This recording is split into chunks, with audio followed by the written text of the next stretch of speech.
record this meeting so that the people, those who are missed, they can utilize. And it has started, no recording.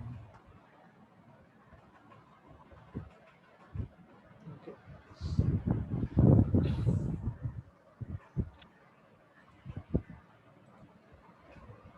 So first of all, we'll discuss about software applications. What are all the different software applications we have? You know what is the use of software is? The software is the instructions which is coded into the computer or the device that you are using, which is used to perform some task. Basically, you are having many Android applications, web applications, native applications, everything. So these are all the common category of software applications which has been classified under the device that is used. I mean, native web applications and hybrid. So, so native in the sense, so native belongs to a particular platform.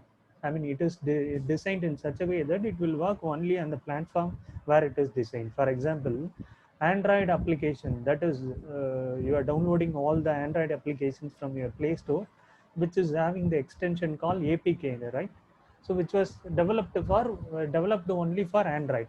So it will not work in web. It will not work in your Windows, or it will not work in your iOS and other applications. So native is the one which is designed to use the thing in the platform where it is designed. Whereas if it is web application, so web application is designed to use in a browser. If you have the browser with the internet connectivity, you can simply use the web application. Hybrid is a combination of both native and web application. So you should know how to choose the proper automation tool based on the criteria of the application that you are using, whether it may be native or web applications or hybrid. So you have to choose. For these things, you have to learn about this basics. So that is the main aim of doing this, learning this software application, different types of software applications. Then how the software being developed. So we will be having different approach, different models of developing the software. Someone is talking. So we'll be having different process being followed by the different companies across the globe to develop the software. So our conventional way or routine way to develop the software is waterfall, which is most convenient and most accepted by all the industries. Which so the diagram that you're seeing right there is, it is for waterfall model. It starts with planning, analysis, design, implementation, and maintenance. But nowadays people are moving towards agile DevOps model like this. So these are all the simple software development process that you should know before we begin. So spiral. So these topics will be covered under functional testing. So for a functional testing course, then we will study these things in detail. So next, so we are coming to our area. So in software development process, testing is the very important phase. Can anyone tell me the exact definition for testing?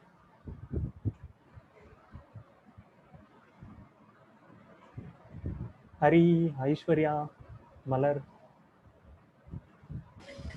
It's to detect the defect and minimize the risk. Correct. It is to detect. It is the process which is used to detect the bug or defect, and it will minimize the risk. So testing basically decides the quality of the product, right? Agree? Testing decides the quality of the product. If you deliver the proper quality, you will get a reputation. So company will grow. So testing is very important with irrespective of the product that you're developing or using. Testing QC check is very important. Whether it may be a process industry or product industry or a manufacturing industry, testing is the process of simply finding out the bug. So this diagram illustrates the testing perfectly. As Aishwarya said, if it is a proper testing process, then you have to find the bugs properly. So your application should be bug free. But naturally, you can't get 100% bug free application. Definitely, there will be a bug. So bugs can be categorized into different types. So that we will see under the functional testing category. So phases of testing, we have different phases. Phases of testing. I mean, if you want to follow the testing process, then you have to follow these process, which starts from testing the code, which is very unit testing. Testing the code is unit testing. Integration testing, the modules will be integrated. Each and individual code will be integrated as a single unit. Then integration testing will be performed. On integrating the systems, different systems involved, then that is termed as system testing. For example, if a bank application should work, then there will be some layers and there will be some interfaces. Interfacing system should work. For example, I'm using the mobile banking application. If I want to block my debit card, then UI should work and backend should work, and the corresponding debit card system, the system which is managing the debit card system, so the debit card details should work. So on integrating these systems are known as system testing. We will also term this one as SAT. You can simply integrate all the systems, and testers generally, manual testing team will perform the system integration testing. On the successful completion of system testing, it will go to the acceptance testing. Acceptance testing is generally done by the users. Those who have given the requirement, they will be doing the acceptance testing. So there are different types of acceptance testing like UAT, AVT, alpha testing, beta testing. So everything coming under this category. So as I told you, there are different types of testing. There are 40 plus types of testings are there, but we are going to use only few. So unit testing is the testing process which tests the code. Integration, I told you. System testing, sanity testing, smoke testing, interface testing, regression testing. So there are different things. Now we are coming to our picture. I mean, what is the role of automation in doing these all the types of testing? So your automation will not test all the types of testing that I said here. So we have more than 40 different types of testing, but using automation testing tool or automation testing framework, you can't test all the types. So you using automation testing, you can only do regression, smoke, and sanity. Regression, smoke, and sanity. So you should know what is regression is. Can anybody tell me what is regression testing? I know for freshers it is too technical, but if you attend the functional testing course, then that will be easy for you.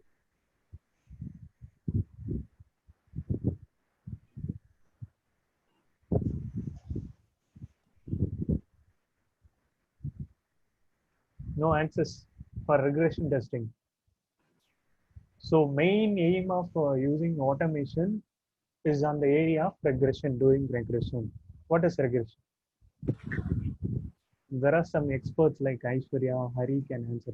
Syed, you guys are To verify if the new code has no impact on the old functionality, existing functionality. exactly. So at the end of system integration testing, which is the primary job of your manual testing team, they will be writing different test cases. Say for example, just a second.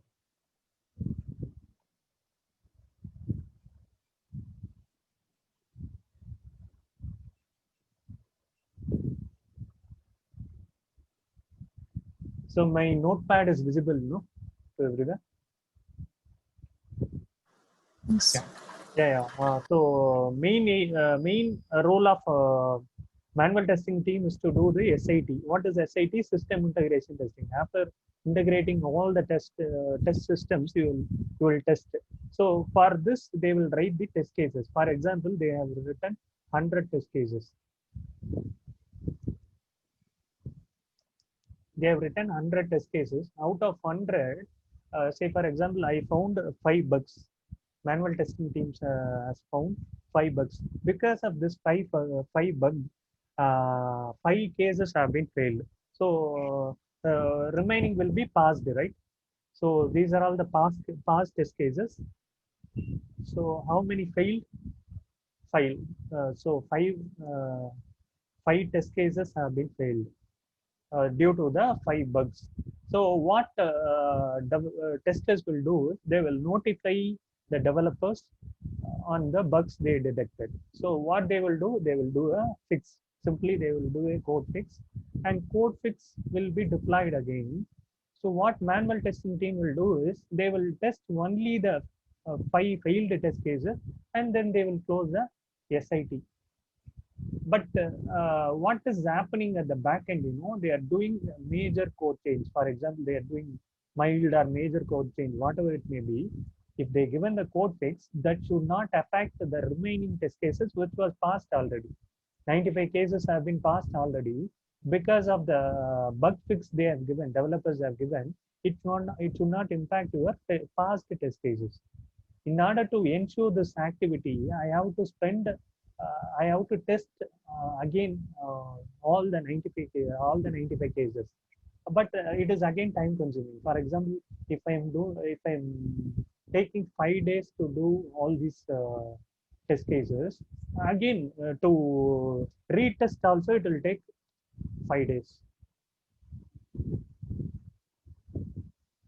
So did you understand the background of time consumption here?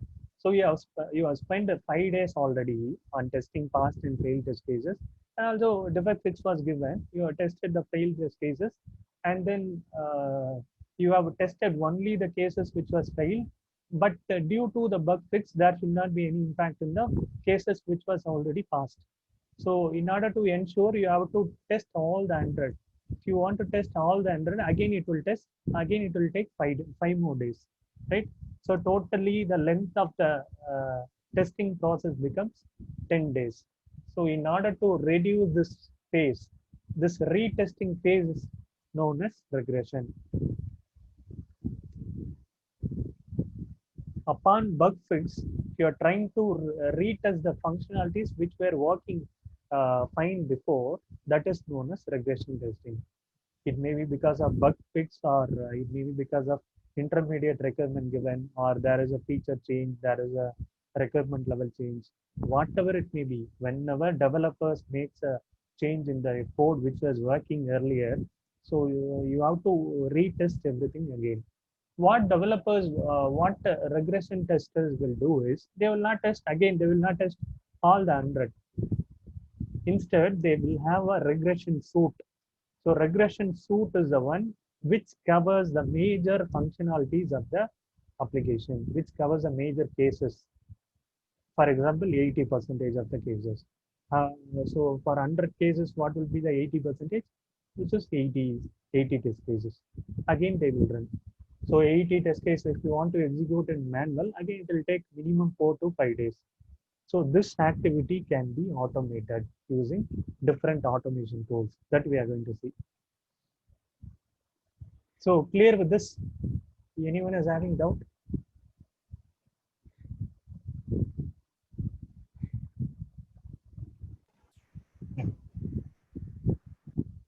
Shall I proceed, Ari? Others? Yeah. Yes, you can. Okay. So beta and acceptance testing. What is beta testing? What is beta?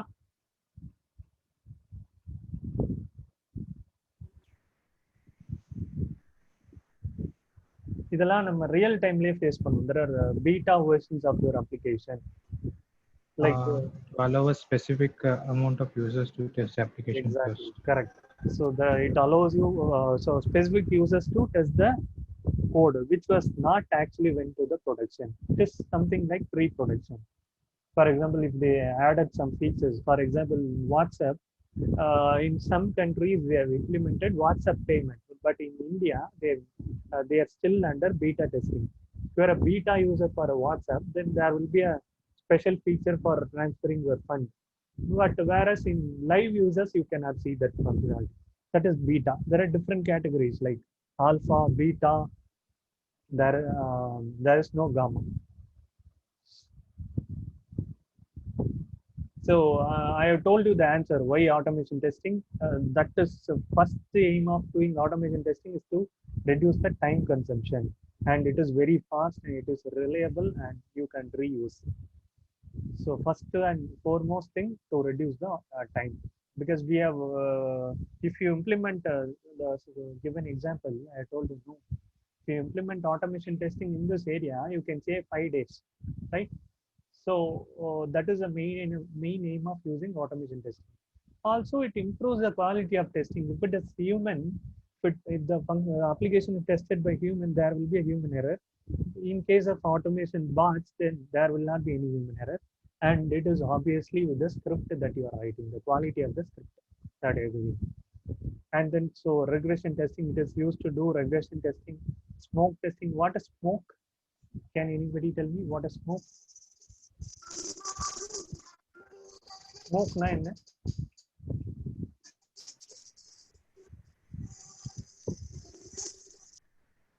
Check the readiness of the environment for testing. Correct. So smoke அப்படின்னா smoke means if the build is testable or not, to verify whether the given build is testable or not.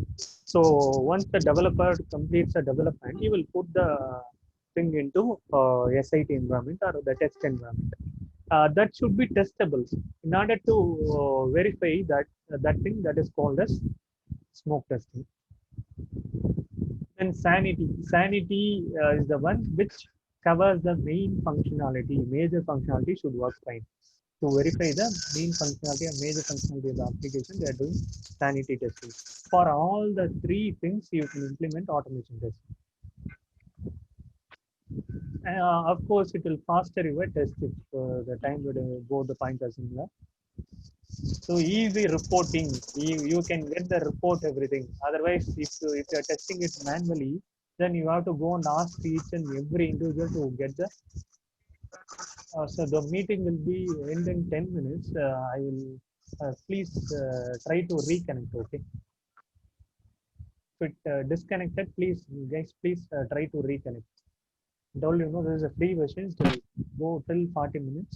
After 40 minutes, it will automatically disconnect. Please try to reconnect once the session ends. So easy reporting. So it will provide you the reports, the very interactive reports it will give. Like we can use extend report, the techniques that we are going to see there. So extend report.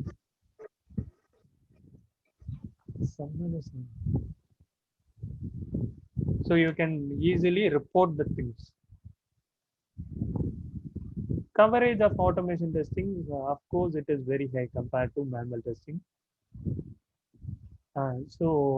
Automation testing tools can be categorized into two categories mainly, scripted and non-scripted. Whether you can use scripting languages like Java, Python, .NET, C Sharp, Ruby, whatever it may be. Second type is non-scripted. Non-scripted automation tools are like, they are ready-made tools. Simply you can drag and drop and you can do user actions on it to perform automation testing. Whereas scripted requires the scripting knowledge. You should know what is, if you are using Java, you should know the concepts of Java. So that is scripted automation testing. Non-scripted, for example, UFT, QTP, you might have experience, I might have heard this name. UFT, QTP, those two tools are called as non-scripted language, non-scripted automation tools. So I have categorized this according to different models. One is test management, to report the bug, to report the test case, to send the DSR. So what is our famous tool? HPALM, Jira, IBM Rational Software. There are different softwares to test management tool. So in HPALM also you can do automation, test case automation you can do. Right, in Jira also you can do test automation. So, and test automation tools, if you are only focusing on automation, not on reporting or reporting the bugs or getting the reports, but you are only concentrating on automating the functionality of the application, then you can go with these languages: Selenium, Bugzilla, APM, Catalan Studios, and SoapUI, SmartBear. So packaged applications are the inbound applications. Functionalities already have been automated in these type of applications. For example, so Oracle, there are different products in Oracle. So once upon a time, uh, the system called CRM, right? You know, customer relationship management. So any company can get the software from Oracle and they can use, simply configure and use. So in this, some process have been already automated. That is packaged applications. Microsoft, SAP, and mobility and cloud big data automation. So this is basically concentrates on API and web service and server level. So it is mostly at the server end, not at the UI. So like CA, I'm sorry, CA technologies, there is a virtualization tool is there. Service virtualization you can do. Perfecto mobile automation for automating the mobiles. For example, if you want to perform the mobile testing, if you are testing some application which is working on mobile, then you are supposed to do the testing across different mobile systems, right? Different mobile devices like iOS, Android. In Android, smartphones, non-smartphones, and those are having lesser resolution, higher resolution. Like this, you have different types of. So that can be configured in Perfecto. All the mobiles can be. There is a test center where you can get the simulator and emulators of all the mobile device being used, and that can be useful for doing mobile automation testing. So what is ours next? What is the thing that we are going to learn in our session, in our course? So of course we are going to use Selenium with Java. So we are going to use scripted automation tool, which is Selenium. Along with this, you should also be using this Java. So core concepts of Java you will be using. So now I'll walk through what are all the areas that we are going to cover as part of this course. So I have totally 10 modules in my course. So, which have been updated according to the latest company standards. So in this in module 1, you are going to get the introduction about Selenium, and different components are there. Selenium IDE, Selenium remote control, Selenium WebDriver, and Selenium 4.0. We are going to see what are all those components and functionalities of those components. And introduction, why we need to use Java in Selenium. Selenium, one thing is Selenium supports n number of programming languages like Python, Ruby. Some would have completed the course on Python. So in Java, it is somewhat difficult than Python. Python is very easy to program, not like Java. But Java, if you know Java, you will be the master of any programming language. You can learn other programming languages very easily. So in module 2, we are going to start some core Java concepts.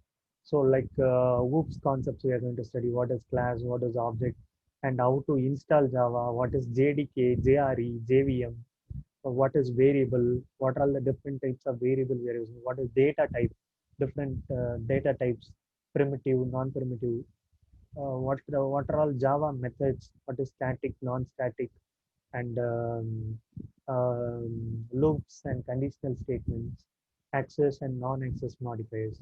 So these things will be covered under Core Java section. So to complete this second module, it will take at least 5 to 10 hours, maximum 10 hours. Within 10 hours, we'll able to complete this module 2. So module 2 is kind of getting continued here, and other OOPS concepts like polymath is a method overloading and overriding. Interfaces, what are the interfaces that we should use? Selenium WebDriver itself is an interface. Okay, if you know what is interface, then it is very easy for you to work with Selenium. What is inheritances? Different types of inheritance are there: single level, multi-level, multiple, hierarchy, hybrid. Those details we'll be studying. So everything is hands-on. So whatever the thing that I complete, the same thing you have to complete it as a hands-on. So we'll be having two sessions generally. So first session will be the theory, and second will be the hands-on session. And so Java collections, you know about collections, right? A list, set, map, everything are collection elements, and how to handle exception handling, the how to use try, catch, throws, and Java IO. You are going to discuss about input-output operations in Java, how to parameterize the data, how to read and write the data from different file systems like text file, CSV file, Excel file, like this. So to complete this module, again it will take 10 more hours. So module 2 first part 10 hours, module 2 second part 10 hours.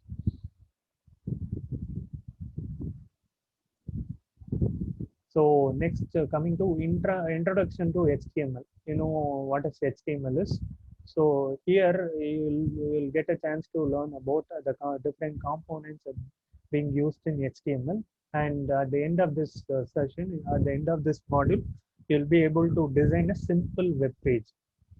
HTML tags, what are the HTML tags present, what are the different types of web elements, how to design the web elements, like web elements in the sense, each and everything that you are seeing in a web application is a web element, like text box, like a link, like guys, it is going to disconnect, please try to rejoin, okay? And CSS, JavaScript, CSS is the cascading style sheet which provides attributes, colors, font, size, everything to the web page, and JavaScript, of course, it is for validation. And designing simple HTML page is the end of this module. So you are requested to design a simple web page.